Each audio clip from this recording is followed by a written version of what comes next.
अहिले यो सामाजिक सञ्जालमा एकदम मचिएको काण्ड छ नि, जुन यो योगेन्द्र दाईको बुढीलाई अमेरिका पठाएको भन्ने, यो विषयमा त्यस्तो बुढीको कुरा गरेर हुन्छ? यो विषयमा तपाईँलाई कस्तो लाग्छ? मलाई त भाइ केही पनि लाग्दैन, किनभने यो यो यो यो गरेर खाने आइमा यो यो यो अमेरिका बस्यो कि धोका दिन मात्रै जाने कि रहेछ। अनि यस्ताका कुरा गरेर सामाजिक सञ्जालमा फुरुक्क नेपाल आउनुपर्छ त, अनि त्यहाँ डिभोर्स पेपर दिएर त्यो जिन्दगी केटाको त बिगारी उसको पनि अब केटाले बिगार्नुपर्छ, मेरो विचार।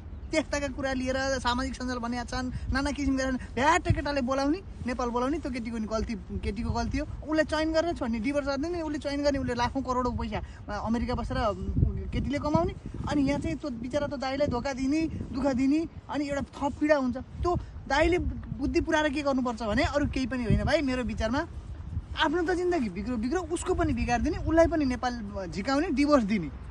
किनभने उसको भिसामा, दाइको भिसामा हो नि त त्यो केटी बसेको त, अनि गलत को भयो त?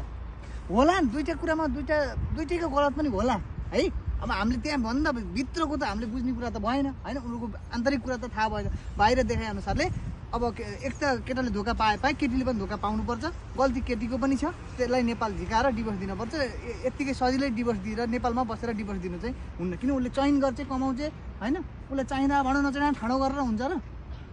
मेरो विचार चाहिँ त्यो हो भाइ। एउटा कस्तो लाग्छ भने उसलाई अब ऊ अमेरिका त पुगिसक्यो होइन, अब पुगेर उसले अब आफ्नो सङ्घर्ष गर्दै होली, के उसलाई नेपाल झिकेर उसलाई नेपाल ल्याएरै डिभोर्स गर्दैमा के समाधान हुन्छ? यस्तो छ, समाधान त तिम्रो अनलाइनबाटै डिभोर्स दिँदैमा समाधान हुन्छ त? त्यो त हुँदैन नि। अनि अनलाइनबाट डिभोर्स दिँदैमा समाधान कसरी हुँदैन भन्छौ भने, अनलाइनबाट डिभोर्स दिएपछि त ओके, केटो नेपालमै बिचरा ती दाइ होइन, अनि उसले चाहिँ चयन गर्ने, अनि त्यहाँबाट लाखौँ करोडौँ कमाउने, गाडी लिने, हिँड्ने, आखिरी जिन्दगी कसको सप्रानी भयो त? डिभोर्स दिए पनि उही केटीको सप्रिनी भयो। त्यस कारणले मेरो विचारमा केटी चाहिँ नेपाल आउनै पर्छ, अमेरिका छोडेरै राखेर डिभोर्स दिनु चाहिँ हुँदैन भाइ। यसको लागि केटी अनि आऊ नेपाल आएर अनि बल्ल डिभोर्स प्रक्रिया अगाडि बढाउन सकिन्छ भन्ने तपाईँको मेरो जिज्ञासा त्यही होला। ओके।